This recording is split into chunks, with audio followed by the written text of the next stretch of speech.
Hello, my wonderful viewers, and welcome to another episode of Betty Adams Overanalyzes. Today, we are going to take a spoiler-free look at Chapter 80 of Kaiju number 8. Yes, sirree, we are 80 chapters into this manga.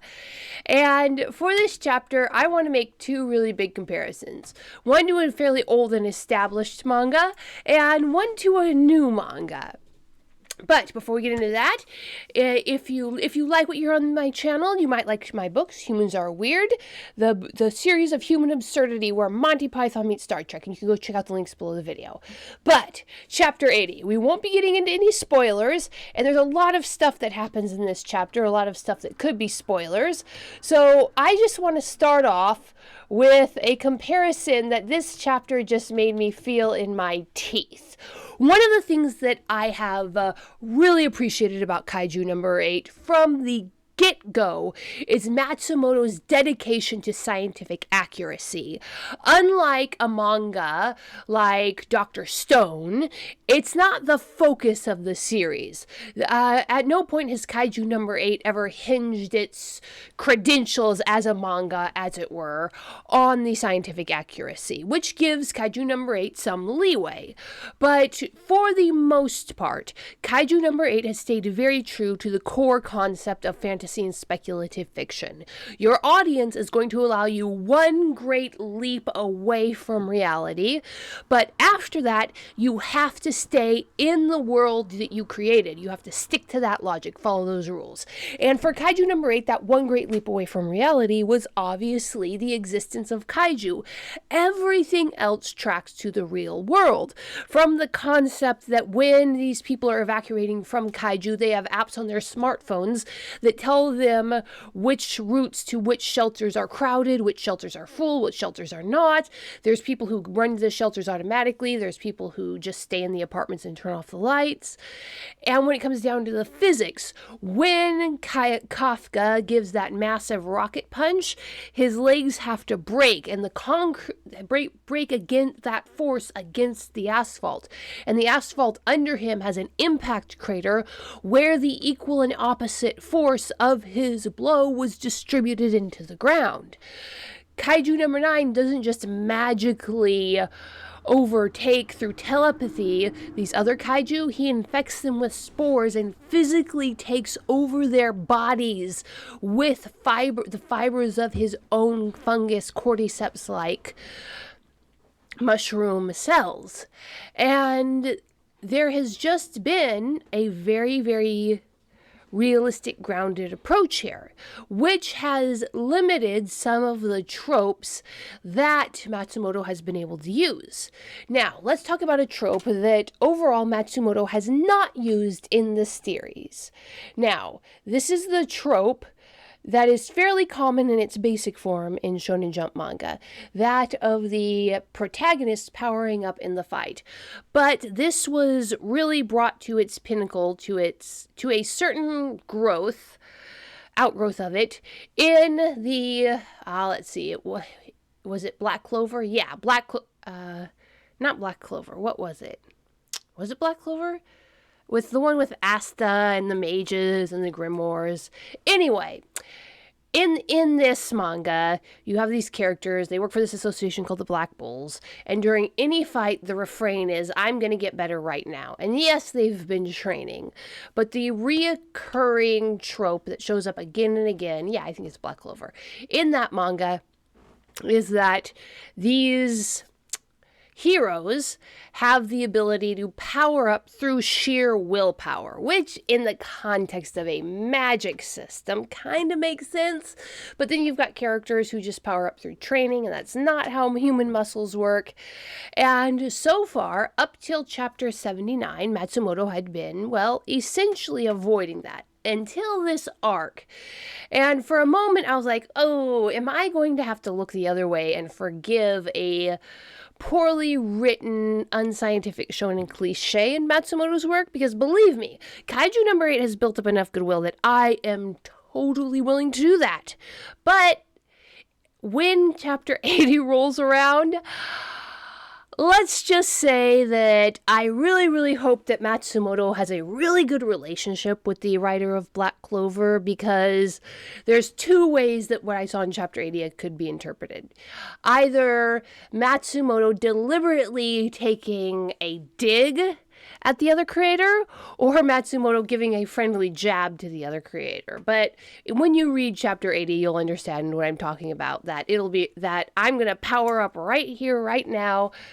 Well, you'll see how that concept is touched on, presented, handled in Chapter 80. The other one, then we have a secondary concept. So, Shonen Jump recently released a new manga. It's called... I don't know how to pronounce the Japanese name, but it's the so-and-so family's 7 deadly sins, or the deadly sins of the so-and-so family.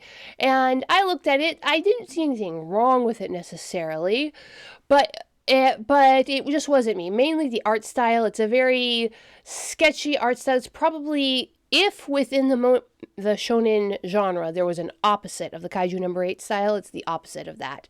The lines are very sketchy, it's very freeform, and I just wasn't really fond of what I thought it was, because I thought it was going to be a slice of life drama with only one element that is even remotely unlikely, because in this manga, they had not only one character get retrograde amnesia, that's where the person can't remember anything before that moment. They wake up in the hospital, their entire past is a blank to them, but they still somehow manage to retain perfect language abilities, and they've got no brain damage. They've just don't remember anything. Now, I've personally known people who have experienced this, and yes, it does happen, but there are serious consequences in the terms of brain damage and motor control and emotional stability, and I really wasn't seeing that in this manga, so I'm like, okay, this manga, slice of life, comedy manga, having to do with the relationships of this family. They've taken a very common manga type, that family-friendly slice of life manga, and added it's not even an absurdity, just the implausibility of 1, 2, 3, 4, 5, 6 people simultaneously getting a highly rare, complex form of retrograde amnesia that somehow skipped 60% of the negative effects. And I'm like, I'll binge it every now and then. So I've been essentially ignoring it. But I went back and I binged through several chapters, and right as I got to the end, as I got caught up, the entire series took a turn for the weird, and I'm going to have to go back and read every chapter with the full and analytical detail that I generally reserve for Kaiju number 8. Because there was a major, major plot twist that takes the entire series and twists it off in a direction. It doesn't just change the story, it changes the genre. It changes what I thought was the core conceit of the story. It changes the one great leap that we're going to have to take away from reality, because I thought we were just sticking pretty much to reality, and we just had a tiny little hop. Okay, 6 people got caught amnesia from a car wreck. Meh.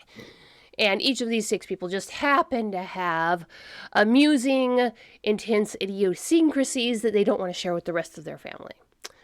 But no, there actually was one great, fantastic leap that is going to change the genre from a completely realistic slice of life comedy to, I don't know. I don't know what the genre of that manga is. Now, why am I bringing that up in a Kaiju number 8 spoiler-free review? Because Matsumoto, sticking strictly to the combat genre, announcing the genre as they came in, can't afford to do that.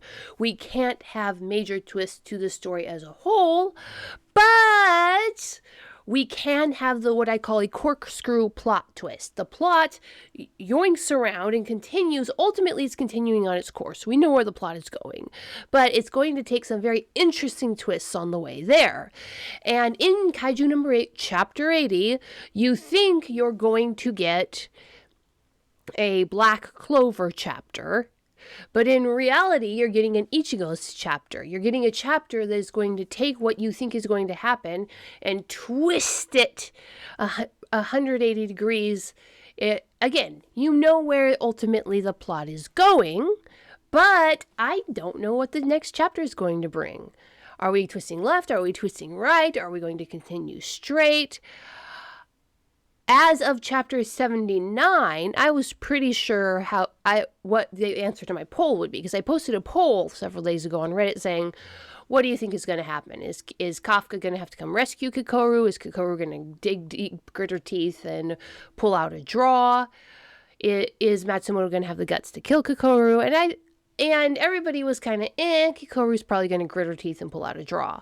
And at the end of chapter 79, we're like, yeah, it's going to be a little bit more victorious than we thought, but that's essentially what's going to happen. But now, I don't know, and that is delightful. But anyway, expect a video on the what I thought was a slice of life comedy manga coming up. Hit that like and subscribe button. Go check out my books in the links below the video.